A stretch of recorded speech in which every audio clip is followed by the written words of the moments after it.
चलचित्र क्षेत्रमा बलिउड यस्तो नाम हो सायदै कमै व्यक्ति यसबाट अपरिचित होलान्। यो भारतको मात्र नभएर विश्वभरिमै दोस्रो ठुलो फिल्म उद्योग हो, जहाँ दर्शकहरूको मन जित्ने सपना बोकेर करोडौँ कलाकारहरू आउने गर्दछन्। यति ठुलो मञ्चमा जब एउटा नेपाली कलाकारले छाप छोड्छ, त्यो व्यक्तिगत सफलता मात्र हुँदैन, त्यो सम्पूर्ण नेपाली पहिचानको गर्व बन्छ। आज हामी यस भिडियोमा रहेर त्यस्ता 5 नेपाली कलाकारहरूको कुरा गर्दैछौँ जसले बलिउडमा पाइला टेकी अभिनय मात्र गरेनन्, नाम र दाम दुवै कमाए। नेपालबाट मात्र होइन, बलिउडमा विश्वका धेरै देशका कलाकारहरू स्थापित भइसकेका छन्, जस्तै कट्रिना कैफ, नर्गिस फक्री, ज्याक्लिन फर्नान्डेज आदि हुन्।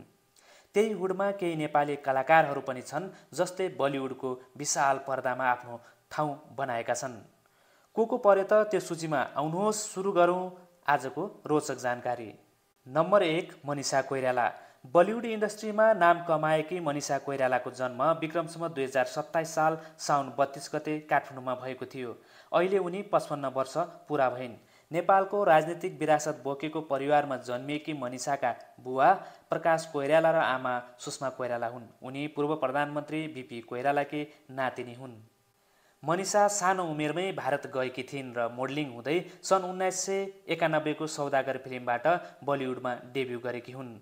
अकेले हम अकेले तुम, अग्नि साक्षी, मन मेहबुबा जस्ता हिट मुभीमा काम गरेकी उनले फेरि भेटौँला र धर्म जस्ता केही नेपाली मुभीमा पनि काम गरेकी छिन्। उनले 5 वटा भाषाको लगभग 80 भन्दा बढी फिल्म खेलेकी छिन्। सन् 2010 मा सम्राट दाहालसँग विवाह गरेकी मनिषाको वैवाहिक जीवन सफल हुन सकेन। उनी आफैले त्यो विवाह हतारको गल्ती भएको बताउँछिन्। क्यान्सरसँगको लडाईँपछि निको भई सन् 2017 मा डियर माया अभिनयमा फर्किएकी उनी अहिले नेपालमै सामाजिक कार्यमा सक्रिय छिन्। नम्बर 2, उदित नारायण झा। नेपालको सप्तरी जिल्लामा जन्मिएका उदित नारायण झा भारत र नेपाल दुवै देशमा अत्यन्त लोकप्रिय गायक मानिन्छन्। उनले गाएका कयौँ नेपाली गीतहरू हिट छन्। उदित नारायण झाले आफ्नो साङ्गीतिक यात्रा सन् 1970 को दशकमा रेडियो नेपालबाट मैथिली लोक गायनबाट साङ्गीतिक करियर सुरु गरेका थिए। उनले सन् 1980 मा फिल्म 1920 को गीत मार्फत बलिउडमा आफ्नो गायन कलालाई प्रस्तुत गरेका थिए। त्यसपछि बलिउडमा उनले लगातार गीत गाउने मौका पाए। तर जब उनले डर चलचित्रको जादू तेरी नजर, खुशबू तेरा बदन बोलको गीतमा आवाज दिए, त्यसपछि उनको आवाजको चर्चा बलिउडमा चुलिन थाल्यो। उदित नारायण झाले बलिउडमा मात्र नभएर साउथ चलचित्रका गीतहरूमा पनि आवाज दिएका छन्। सन् 1980 देखि बलिउडमा गायनमा व्यस्त झाको यात्रा अझै कायमै छ। नम्बर 3, सुनिल थापा। नेपाली चलचित्रमा राते काइलाको रूपमा परिचित सुनिल थापाले बलिउडमा पनि आफ्नो अभिनयको छाप छोडेका छन्। 68 वर्षीय अभिनेता सुनिल थापाले नेपाली चलचित्रमा खलनायकको रूपमा आफ्नो इमेज बनाएका छन्। साथसाथै बलिउडका आधा दर्जन जति चलचित्रमा पनि दमदार अभिनय गरेका छन्। थापाले बलिउडमा एक दूजे के लिए, मानव हत्या, आज की आवाज, अलवेला, नसिबवाला र मेरी कोममा काम गरेका छन्। नम्बर 4, माला सिन्हा। माला सिन्हा बलिउडकी पुरानो पुस्ताकी लोकप्रिय अभिनेत्री हुन्।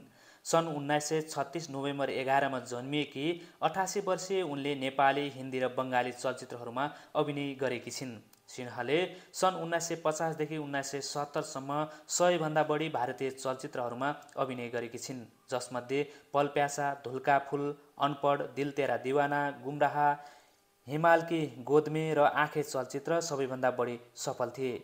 नेपाली चलचित्र माइती घरमा अभिनय गरेकी उनले नेपाली चलचित्र उद्योगी सिपी लोहनीसँग विवाह गरेकी हुन्। नम्बर 5, भोलाराज सापकोटा। नेपालका थिएटर कलाकार भोलाराज सापकोटाले पनि बलिउडमा आफ्नो पहिचान बनाएका छन्। उनले सन् 2012 मा रणबीर कपूर र प्रियङ्का चोपडा अभिनीत चलचित्र बर्फीमा अभिनय गरे, जसले उनलाई बलिउडमा चर्चा दिलायो। यो चलचित्रमा उनको अभिनयलाई दर्शक र समीक्षकले रुचाए। भोलाले निर्देशक अनुराग बसुको टिमसँग अन्य प्रोजेक्टहरूमा पनि काम गरेका छन्। र यी 5 जना कलाकारहरूमध्ये तपाईलाई मनपर्ने कलाकार को हुन् कमेन्टमा लेख्नुहोला र भिडियोलाई लाइक गरी च्यानललाई पनि सब्स्क्राइब गर्नुहोला।